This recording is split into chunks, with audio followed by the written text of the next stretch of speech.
Olá, sexto ano, tudo bom com vocês? Sejam bem-vindos a mais uma aula de ciências. Eu sou o professor Fabiano e hoje na nossa aula número 38 a gente vai fazer uma retomada de conteúdos. Mas eu pergunto para vocês, o que é uma retomada? Vocês lembram o que é uma retomada de conteúdos? Durante as nossas aulas, é ó que a gente já está há um bom tempo conversando, discutindo assuntos das ciências, a gente está aprendendo juntos e a gente já teve algumas aulas de retomada. Então, o que significa isso? É um momento onde a gente para e vai relembrar assuntos que a gente já trabalhou, que a gente já discutiu, que a gente já aprendeu. E hoje não vai ser diferente. A gente vai relembrar, a gente vai ver se você compreendeu mesmo sobre a teoria celular e as estruturas da célula. Lembra que a gente teve uma aula que eu mostrei para vocês uma rolha, um microscópio, uma célula e a gente foi falando dessa unidade tão pequenininha, de uma estrutura tão pequena que forma os corpos dos seres vivos? E hoje a gente vai relembrar sobre isso. E eu sei que vocês são espertinhos, que vocês são inteligentes e vão tirar de letra e tudo que eu vou explicar novamente, vocês vão falar, isso eu já sabia, isso eu já vi com o professor Fabiano e você vai me ajudar a aprender, porque eu vou aprender com vocês. Então, antes de começar a nossa aula, vamos para aqueles recadinhos que eu sempre dou para vocês? Tá com o caderno em mão? Ótimo! Fica lá no teu cantinho, na mesa, na escrivaninha, lá na sala, aonde você está fazendo o teu estudo. Tem que ser um lugar quieto, tranquilo, para que você possa compreender, aprender e fazer as atividades direitinho. Se você está assistindo a aula pelo canal de televisão, pelo canal do YouTube, ou pelo Classroom, ou no aplicativo Aula Paraná, não tem problema por onde você está assistindo a aula do professor Fabiano. Mas o legal é que você acompanhe e que você participe. Você está fazendo as atividades? Você está acessando o Google Classroom? Lembre que o Classroom mudou, né? A partir de agora, ao registrar a sua frequência, como que ela acontece? Ao clicando no primeiro link, que é aquela atividade obrigatória. Fez aquela atividade obrigatória? A tua frequência já está garantida. E daí você vai retomar, você vai rever os conteúdos, rever atividades e vai fazê-las e aprender mais ainda. Se você não consegue acessar o Classroom e você está pegando as atividades na tua escola, também não tem problema. Só combine muito bem antes de ir à escola para pegar essa atividade ou para devolver. Por causa da pandemia, a gente está tendo em algumas cidades situações de casos maiores do Covid-19 e as escolas não estão atendendo todos os dias. Então veja qual é o dia correto para que você pegue a sua atividade e devolva a sua atividade. Perfeito? Então vamos começar a nossa aula e a gente sempre começa como? Corrigindo a atividade, né? Então pega lá o teu caderno, eu sei que você fez, super caprichado, com a letra bonitinha e a gente vai corrigir a atividade de hoje. A atividade número 1 trazia um texto, um fragmento, um recorte de um texto, que o título era assim: Estudantes aprendem a reciclar e a formular ações de cidadania. Então eu vou ler o texto com vocês e a gente vai ver o que ele pede. Os alunos gostam das atividades de reaproveitamento de materiais recicláveis. Com jornais velhos, confeccionam vasos de flores e bijuterias. Com garrafas plásticas, montam brinquedos e puffs. Potes de vidros são reaproveitados para guardar condimentos e balas, e embalagens de leite dão origem a sacolas. Bolsas podem ser feitas com lacres e latinhas de alumínio. Óleo de fritura é destinado à produção de sabão. Legal essa atividade, esse texto, né? A gente estava falando de materiais naturais, de materiais manufaturados, sintéticos. E aqui a gente percebe uma infinidade de materiais que eu posso encontrar na natureza e do nosso dia a dia. Baseado neste texto, nesse fragmento de texto, a gente tem uma pergunta. Classifique os materiais constituintes dos objetos em destaque, no texto, em naturais, não manufaturados, naturais manufaturados ou sintéticos, que nós aprendemos na aula anterior. Então, vocês perceberam que algumas palavras estão em negrito, estão em destaque no texto? Então, eram essas palavras, esses objetos que você tinha que classificar. Por exemplo, flores, garrafas plásticas, potes de vidro, lacres de latinha de alumínio e sabão. Então, esses materiais classificados naquelas três categorias. Então, não manufaturado. Lembra que é um material natural e não teve a sua transformação. Eu retiro, eu extraio da natureza e utilizo daquela forma que eu retirei. Então, o único exemplo são as flores. Elas cresceram, elas se desenvolveram no solo, nós retiramos e eu posso dar para minha mãe, colocar num vaso para enfeitar minha casa. Então, é o jeito que a natureza me ofereceu, me oportunizou, eu estou usando este elemento. Então, é um natural não manufaturado. A próxima classificação são os manufaturados. Então, são os elementos, são os objetos naturais que eu encontro na natureza, porém o homem faz uma transformação. Quais são os exemplos no exercício? Lacres de latinhas de alumínio. Então, eu retirei da natureza um material e transformei ele em alumínio. E ele continua com aquelas características, com aquela propriedade. E por último, eu tenho os sintéticos, que eu não encontro ele na natureza de nenhuma maneira. Eu não tenho um pé de plástico, uma árvore com plástico. Eu pego uma matéria-prima e transformo, tem todo um processo de fabricação, de indústrias, para que eu modifique este material. Então, no sintético eu tenho quem? Garrafas plásticas, que nós conversamos na aula anterior, que eu tenho da extração do petróleo, eu tenho todo um processo de refino, de retirar elementos, e eu tenho nafta. Lembra do nafta? Aquele líquido transparente, que é a matéria-prima para a fabricação do plástico. Eu tenho também o quê? Potes de vidro. Lembra que a matéria-prima do vidro é a areia e outros materiais? Tenho toda uma transformação. E o terceiro e último exemplo de material sintético é o sabão. Então, nesse exercício, a intenção dele era que nós relembrássemos o conceito de materiais naturais e sintéticos e dentro dos materiais, aqueles que são manufaturados e os não manufaturados. Ao observar esses exemplos, de materiais do cotidiano, nós fomos fazendo a classificação. Legal esse exercício, né? Espero que você tenha entendido e compreendido a função de cada um e tenha acertado os 5 exemplos que o texto nos trouxe. Mas se você errou algum, não tem problema, acontece. São tantos materiais na natureza. Eu vou dar um tempinho para você agora. Errou? Não tem problema. Pega a borracha, corrige, apaga e coloca a resposta correta. Eu vou dar um tempinho para vocês copiarem e daqui a pouco eu volto para a gente começar a relembrar sobre as células.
Exercício corrigido. Agora a gente deixa o nosso caderno de lado, mas não é para esquecer o caderno não. Daqui a pouco a gente vai pegar para copiar algumas coisas e fazer mais atividades.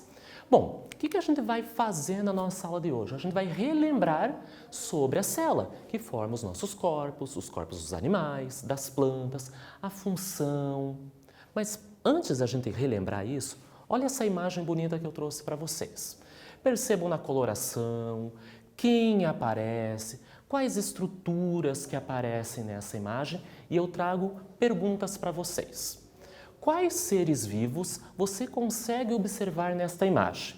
E fora essa pergunta, eu trago mais uma. Há algum elemento na imagem que não seja vivo? E se você descobrir qual é, me diga, eu quero saber qual é o elemento nessa imagem que não é vivo. Eu vou dar um tempinho para vocês olharem, observarem com bastante atenção essa imagem e daqui a pouco eu volto para a gente bater um papinho sobre ela.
Olharam bastante a imagem, dei um tempinho, o que vocês repararam?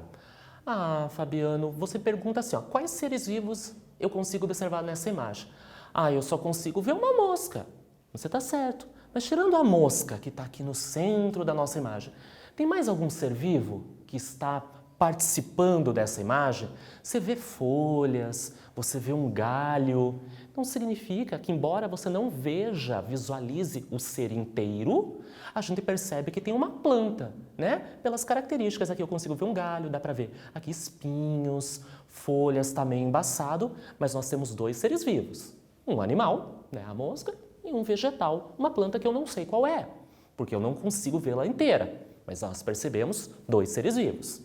E a outra pergunta que eu fiz, há algum elemento na imagem que não seja vivo? Lembra das nossas aulas lá no começo que eu falei o que era fatores bióticos e abióticos? Você lembra o que é fator biótico? Isso mesmo, bio, vida, são os seres vivos. E quando eu digo fator abiótico, são aqueles seres, né? Não são seres, são elementos da natureza que compõem o ambiente onde o ser se encontra e que facilitam, possibilitam a vida dele. Então, por exemplo, o ar, a temperatura, a salinidade, são exemplos de fatores abióticos, não estão vivos, mas que se eu não tivesse o ar, a temperatura, a salinidade, entre outros, não possibilitaria que um ser vivo sobrevivesse. Será que tem algum elemento desse na imagem? Tem dois. Um você consegue ver com facilidade, o outro nem tanto. Vocês perceberam gotículas de água? Então a água não é um ser vivo, a gente já estudou sobre isso, né? Que ela, a composição, H2O, dois átomos de hidrogênio para um de oxigênio. Não é um ser vivo, não é formado por células. Então é um elemento não vivo. Mas se não tivesse água, será que essa mosquinha ou será que essa planta sobreviveria, cresceria? Mas Fabiano, você falou que tem dois. Um eu consigo ver, a gotinha de água aqui em cima. E o outro elemento que não está vivo, está presente, mas talvez a gente não consegue perceber a existência dele. O ar, o oxigênio que rodeia esses seres, eu não consigo ver. Mas ele está presente porque esses seres estão vivos. Então, por que eu trouxe essa imagem para vocês hoje? Para relembrarmos que para ser considerado ser vivo, eu tenho que ter pelo menos o que mesmo? Célula, que é o nosso assunto, o tema geral da nossa aula de hoje. Então, olha o que eu trago para vocês. Os seres vivos diferem da matéria bruta porque são constituídos de célula. Então, o oxigênio, a água, não tem na sua constituição células. Já nós, seres vivos, sim. Aquela mosca, as suas células, a planta e você que está aí do outro lado. Os vírus são seres que não possuem células, mas são capazes de se reproduzir e sofrer alterações no seu material genético. Lembra aquela aula que nós nos dedicamos somente ao vírus? Que eu trouxe um texto que falava do coronavírus, que eram vários cientistas dando sua opinião se vírus era considerado um ser vivo ou não, e que nós chegamos num consentimento que a forma, a estrutura dele não tinha célula. Ele tem uma cápsula de proteína, ele tem toda uma estrutura, ele tem material genético, mas ele não tem célula. Então ele era um parasita intracelular obrigatório, porque ele depende de outros seres para se multiplicar. Lembram dessa aula? Então percebam que essa é a intencionalidade na nossa aula de hoje. Relembrar assuntos que nós já conversamos que envolvem a célula. Olha nessas 3 imagens que eu trago para vocês. Então, aqui eu tenho a mosca pousada ali no galinho de uma planta. Então, são considerados seres vivos, um animal e um vegetal, porque tem na sua constituição células. Nós temos na outra extremidade as rochas, que são elementos não vivos, ou seja, não tem na sua constituição células. E no meio a gente tem aquele ponto de interrogação, que é o vírus. Ele se multiplica, ele causa doença, a gente está percebendo neste período que nós nos encontramos. Mas é vivo ou não é vivo, Fabiano? Se nós utilizarmos o conceito de que todos os seres vivos têm que ter pelo menos uma célula, lembra? Unicelular, os vírus não entram nessa classificação, porque eles não têm membrana celular, eles não têm aquela constituição típica de uma célula, né? De uma membrana, de um citoplasma e algumas organelas. Ele tem material genético, mas ele está envolto por outras estruturas. Bom, isso aqui a gente também já conversou. Então, já que eu sei que os seres vivos têm células, mas o que é uma célula, Fabiano? Você me ajuda a relembrar? Claro que eu ajudo. Então, a célula é a menor parte dos seres vivos, com forma e função definida. Não teve uma aula que a gente só se dedicou ao microscópio? Nós vimos as partes do microscópio, entendemos como ele funciona? Lembra aquela aula que eu trouxe uma lupa? E até conversei com o meu amigo intérprete lá embaixo, eu dei um oi para ele, olha o meu amigo lá embaixo. Então, qual que é a função de um instrumento óptico para ampliar? Pegar um ser que é muito pequeno, microscópico, e ampliá-lo para que eu conheça as suas partes. Então, a célula é uma estrutura muito pequena. Eu não consigo ver a olho nu. Eu preciso de um instrumento, de um aparato para que eu possa visualizá-lo. E essa é a função do microscópio. Nós já falamos sobre isso. Então, quando eu coloco a definição que célula é a menor estrutura, a menor parte que forma os nossos corpos, que desempenha funções em determinadas partes do nosso corpo. E a gente vai começar a ver isso nas próximas aulas. Então, por essa razão, afirmamos que a célula é uma unidade estrutural, porque forma a estrutura dos corpos dos seres, daquela mosquinha, do galho, das folhas, da flor daquela planta.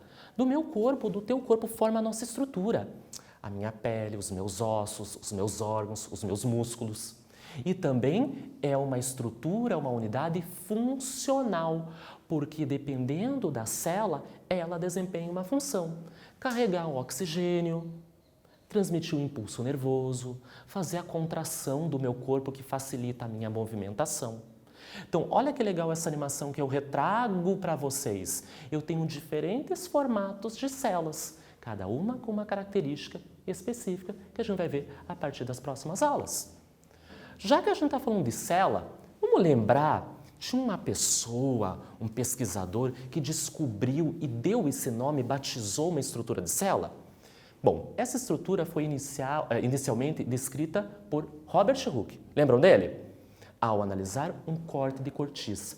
Lembra que numa aula eu mostrei para vocês uma rolha, aquela que fecha as garrafas de vinho, por exemplo? Sabia que aquela estrutura é feita de uma planta, de uma árvore?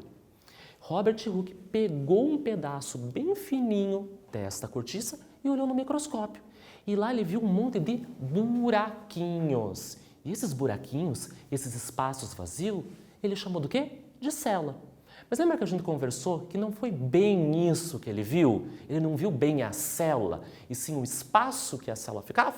Então vamos olhar o nosso texto da tela? O termo célula vem do latim cella, que significa pequeno compartimento, um pequeno espaço, uma pequena sala. E faz referência ao que Hooke visualizou ao analisar o corte desse vegetal. Então olha a nossa tela. Eu trago para vocês o Robert Hooke. A contribuição dele foi muito importante. Nós entendemos hoje o que é célula graças a ele, que ele iniciou essa pesquisa e ele que batizou e deu o nome de célula. Aqui eu mostro para vocês a cortiça. Então eu tenho uma árvore, eu tenho um vegetal que é formado por células e nós retiramos essa parte mais externa da planta para fazer objetos, por exemplo, como as rolhas, que são impermeáveis, que não permite, por exemplo, que o líquido que está dentro da garrafa saia. E por último, nessa imagem, eu coloquei células entre aspas, porque nós pegamos um corte bem fininho dessa cortiça, desse tronco, dessa árvore, e colocamos no microscópio. Vocês percebem nessa imagem que ela tem um monte de buraquinho? Parece uma esponja, né? E a ideia é essa. Esses espacinhos vazios era o espaço aonde eu encontrava a célula. Como a célula é uma estrutura viva, quando nós cortamos essa árvore, infelizmente ela morre e entra em decomposição a sua parte viva. Então só fica a parte morta da planta, que envolvia essa célula. Por isso, Robert Hooke não viu bem a célula, e sim o espaço aonde ela ficava. Vamos relembrar as partes de uma célula? Eu trouxe para vocês uma célula, vocês acreditam? Teve uma aula que eu trouxe uma célula grandona para vocês. Hoje eu trouxe uma célula pequenininha, mas não importa o tamanho dessa célula. Se ela tem as suas partes fundamentais, ela é uma célula. Vocês acreditam que essa célula aqui foi um aluno meu que fez? Olha que legal, que criatividade e que capacidade vocês têm. E eu trouxe especialmente para vocês conhecerem um trabalho que um aluno meu fez. Então aqui a gente vai relembrar as partes de uma célula, aquelas 3 partes fundamentais.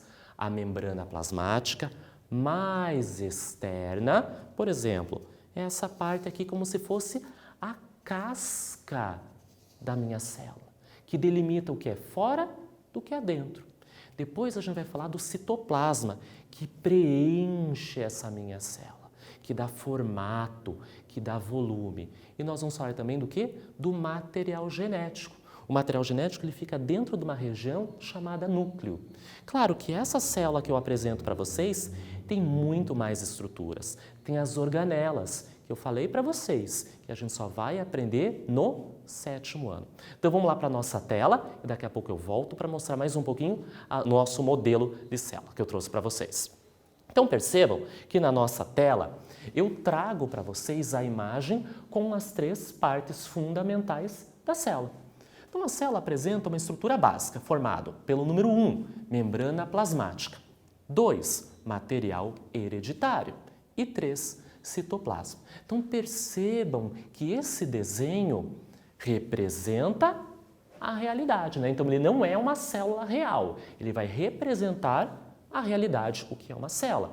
Então, hoje, nós vamos relembrar 3 partes fundamentais. A parte mais externa, membrana, toda uma espécie de um líquido que tem uma consistência gelatinosa que preenche a célula e o material genético que traz as nossas características de como nós somos. Agora eu trago para vocês uma imagem real. Então, através do instrumento do aparato microscópio, nós observamos uma célula vegetal, que está aqui na esquerda de vocês, e uma célula animal que está do lado direito de vocês. E aqui eu também consigo numerar as 3 partes. Então vamos acompanhar comigo na tela? Percebam nessa imagem da esquerda que é meio roxa. Lembrando que a célula não tem essa cor. Nós usamos corantes, porque as células elas não têm uma coloração. É transparente. Né? Lembra uma coisa bem clarinha, lembrando o transparente. Então você não ia conseguir ver no microscópio. Nós colocamos corante para facilitar a visualização. Percebam que eu tenho várias células. Mas, Fabiano, como que você sabe que são várias células? Porque eu localizo o número 3. Não estão vendo essas estruturas esféricas que lembram bolinhas? São os núcleos da célula. Se a célula tem um núcleo, eu aqui tenho representado mais de uma célula. Eu tenho uma espécie de um líquido gelatinoso que preenche a minha célula. O número 2, citoplasma. E percebam essas linhas mais fortes que separam uma da outra. Aqui é uma célula vegetal, ela tem membrana plasmática. Membrana que envolve, que delimita, que separa o que é dentro do que é fora. Mas ela também tem uma característica específica, que é a parede celular, que só as células vegetais apresentam. E na minha figura da direita, eu tenho uma célula animal, que ela é um pouquinho diferente da célula vegetal. Mas algumas coisas elas têm em comum, que qualquer ser tem que ter. Reparem novamente nessas estruturas esféricas que são os meus núcleos, aonde eu encontro o material genético. Percebam que essas células são preenchidas por um líquido gelatinoso. Também é o citoplasma. E bem clarinho, separando essas células, você tem uma linha. Essa linha representa a membrana plasmática. Separa uma célula da outra. Percebem como ela é muito pequena essa estrutura? Eu preciso de um aparato do microscópio para ampliar, ou desenhos, ou o modelo que eu trago para vocês repararem nas estruturas. Imaginem algo muito pequeno, microscópico, vocês identificarem. Então eu consigo visualizar a membrana, eu consigo visualizar o citoplasma, as organelas que fazem parte dessa célula e aqui, bem no centro, eu tenho um núcleo que dentro dele eu tenho o quê? O meu material genético, que dá as minhas características, as tuas características de como que você vai ser. Vamos adiante? Vocês relembraram tudo, né? Eu sabia disso. Então, vamos ver cada uma delas? A1, A2 e A3 separadamente? Percebam aqui comigo na tela. Vamos falar da membrana plasmática? O que ela é? O que ela faz? É um envoltório que delimita a célula. Eu sei aonde começa e termina onde é a célula por causa da membrana plasmática. A membrana é uma estrutura importante, estando relacionada com muitas funções. Mas sabe qual é a principal função dela? Permitir selecionar o que entra e o que sai, os nutrientes que entram nessa célula. Então aqui eu fiz um recorte do desenho e mostro para vocês a membrana. Se a gente for para o número 2, que é o material hereditário, fica nessa região que a gente chama de núcleo. Contém as informações para as manifestações das características hereditárias de um ser vivo. Mas o que é isso, Fabiano? Manifestações das características hereditárias? Muito difícil. Sabe a cor do teu cabelo, a cor do teu olho, a cor da tua pele? Então, o Fabiano tem cabelo castanho, o olho dele é castanho, tem 1,70 m de altura. As minhas características foram manifestadas porque no meu material genético diz para eu ser assim. É como se fosse uma receitinha. Quem é loiro, quem tem olho azul, quem tem a pele mais clara, quem tem cabelo encaracolado. As nossas características físicas estão associadas ao que está guardado, vamos assim, dentro lá do núcleo, no seu material genético. E esse material genético fica dentro de uma região que nós chamamos de núcleo. Vamos para a terceira parte? Não, vamos para um exercício, porque vocês estavam perguntando, tá bom, Fabiana, eu estou relembrando tudo. E o quiz? Você não fez nenhum quiz hoje, e vai ter. Então vamos para o nosso primeiro quiz de hoje? Pergunta, controla as atividades da célula, isto é, regula o seu funcionamento. Tem uma parte da célula, ou é a membrana, ou é o citoplasma, ou é o núcleo que contém o material genético que comanda a célula, dá as ordens para ela funcionar. Quem faz isso? Letra A, membrana plasmática. Letra B, núcleo. Letra C, citoplasma. Ou letra D, mitocôndrias. Dá uma pensadinha e daqui a pouco eu volto para a resposta correta.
Vamos ver se você acertou esse quiz? Qual é a parte da célula que comanda, que regulariza, que faz todo o funcionamento dela? Resposta correta é o núcleo. Então, na membrana plasmática é aquela estrutura que permite a entrada e a saída de substâncias. O citoplasma está relacionado com o preenchimento da célula, proteger as estruturas que estão dentro dela. O núcleo, além de conter o material genético, que traz as informações de como você é, controla todo o funcionamento da célula. E a mitocôndria é uma organela que a gente não viu ainda esse ano, só no 7º ano, mas está relacionada com a respiração da célula, respiração celular. Vamos adiante? Vamos para a terceira parte da nossa célula? Vamos relembrar então o que é o citoplasma?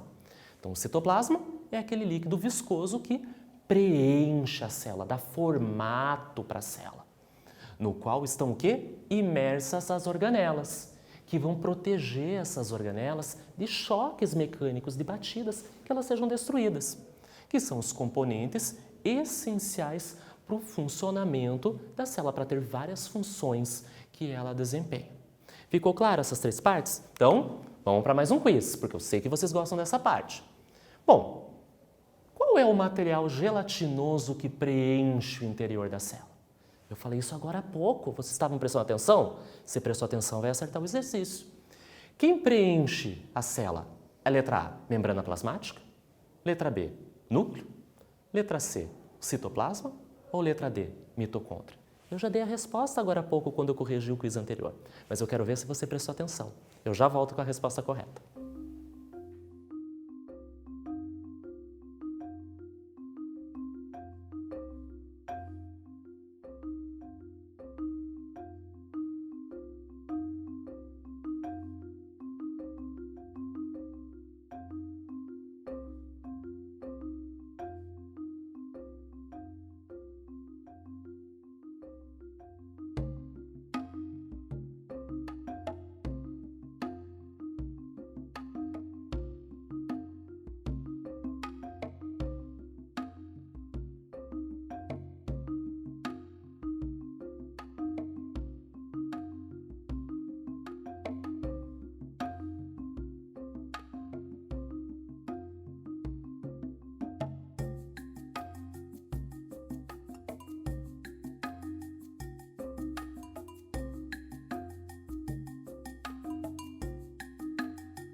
Bom, eu já estou vendo a resposta, eu estou ouvindo do meu lado de cá a resposta que vocês estão falando.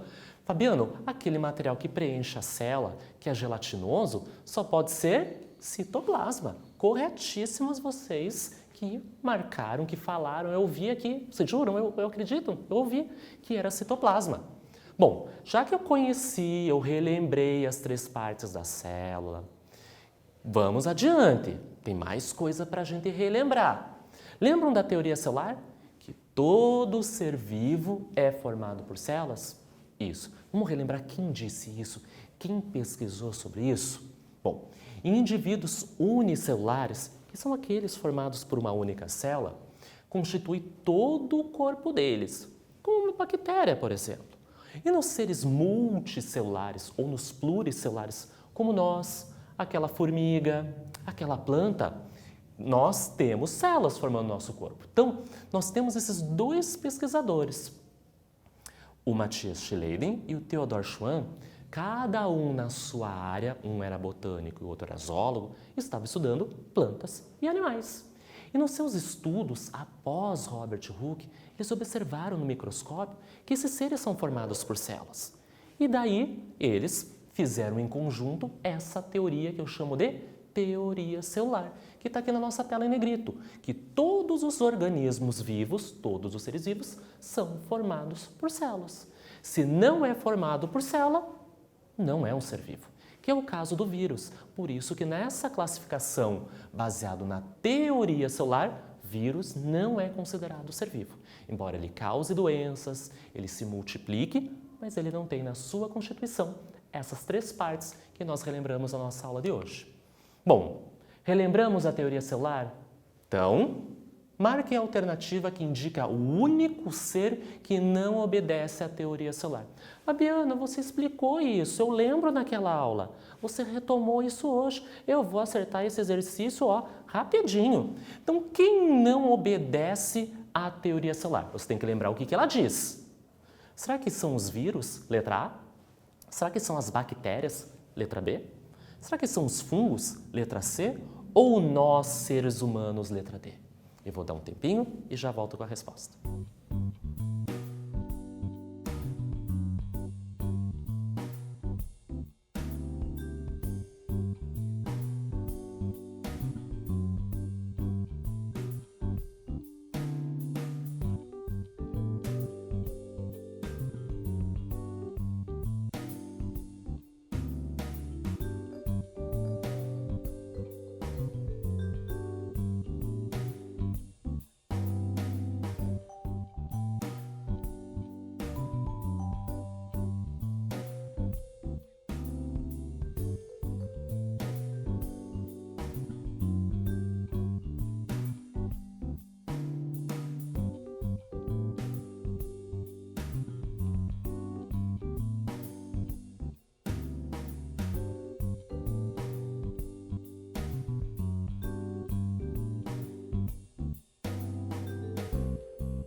Vamos ver a resposta correta do nosso último quiz de hoje? Quem não obedece à teoria celular são os vírus. Ótimo, letra A. Por que não é letra B, bactérias? Bactérias, seres unicelulares, formados por uma única célula. Fungos, eu tenho fungos microscópicos, né, que são não visíveis a olho nu, mas fungos também macroscópicos, como um cogumelo, por exemplo, que a gente utiliza na nossa alimentação, pluricelular, multicelular. E nós, seres humanos, formados por muitas células, né, multicelulares. Então, B, C e D têm na sua constituição células. Por isso, a resposta do nosso exercício, letra A. Vamos indo adiante? Vamos relembrar rapidamente sobre o microscópio óptico. Lembra que a gente teve uma aula só sobre isso? Então, o microscópio óptico funciona utilizando um conjunto de lentes. Duas lentes oculares, que ficam próximos ao meu olho, e as lentes objetivas, que estão perto do objeto a ser analisado. Essas lentes ampliam um material que é transpassado por um feixe de luz. Aqui na nossa tela, a gente tem um microscópio, mas eu vou mostrar para vocês novamente um aqui ao vivo. Então, percebam que quando eu tenho esse instrumento microscópio, eu tenho aqui em cima as nossas duas lentes, o quê? Oculares, que ficam próximos aos nossos olhos, e aqui embaixo eu tenho as minhas lentes objetivas, né? Eu acabei não colocando para vocês verem, mas elas são inseridas nessa região que eu chamo de revólver. Então, ao passar, né, a luminosidade aqui de baixo pela lâmpada e chega aqui na nossa mesa de trabalho, na nossa platina, eu consigo observar células animais e células vegetais. Então, como esse instrumento super importante que foi inventado para ampliar esses seres, né, essas estruturas que compõem esses seres. Então, vamos adiante? E vocês vão perguntar, mas Fabiano, na aula de hoje tem parte prática, eu gosto quando você faz as partes práticas. Vocês acreditam que tem? Então, a nossa atividade hoje prática é um experimento comestível. Vamos fazer uma célula comestível? Vamos fazer uma célula de gelatina. Você já deve ter feito na escola, a professora pediu uma célula de gelatina, um bolo que seja em formato de célula, até uma pizza de célula. Hoje a gente vai fazer com gelatina. Mas tem vários modelos, tipos que os professores sugerem. Bolo de chocolate, que os confeitos são as partes da célula. Uma pizza, onde a massa é o citoplasma, por exemplo. O que a gente vai usar? Precisa de gelatina de cor clara, água, um recipiente transparente, para que a gente coloque a nossa gelatina pronta dentro, uma colher, acesso ao fogão, peça permissão para os pais ou acompanhando com seus pais, acesso à geladeira e doces para você ilustrar, para você colocar as partes na tua célula. Né? Balas ou até frutas picadas. Aqui eu coloquei algumas sugestões. Aqui eu mostro para vocês o passo a passo, o procedimento, mas eu vou mostrar para vocês como que ficou a minha. E eu vou dar um tempinho para vocês copiarem essa receitinha do nosso experimento. Olha que legal, eu fiz essa célula, né, essa gelatina, dentro de um pacotinho. Então vocês percebam que a minha gelatina é o quê? Amarela, é de abacaxi, que vai representar o quê? Que preenche a minha célula, o citoplasma. O meu plastiquinho, o meu pacotinho é o quê? Membrana plasmática. Vocês perceberam que eu coloquei um monte de balinha aqui dentro, ó? De minhoca, bala de goma. Elas são as organelas que compõem a minha célula. Legal, né? Então a gente aprende montando, construindo e depois a gente se diverte o quê? Comendo. Então eu vou deixar um tempinho para vocês copiarem o procedimento e eu volto para a gente encerrar a nossa aula de hoje.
Anotaram no caderno de vocês todo o procedimento para fazer a nossa célula comestível? Espero que vocês gostem. Convidem quem mora com você para participar e... Estão reparando na nossa tela o que está atrás de mim? Nossa aula acabou. Quando ela é boa, quando a gente aprende e é divertida, passa rápido o tempo. Então eu espero que vocês tenham gostado da nossa aula de hoje, relembrado sobre a célula, as partes da célula, sobre o microscópio e a teoria celular. Então eu espero que vocês se cuidem, bons estudos e até a próxima.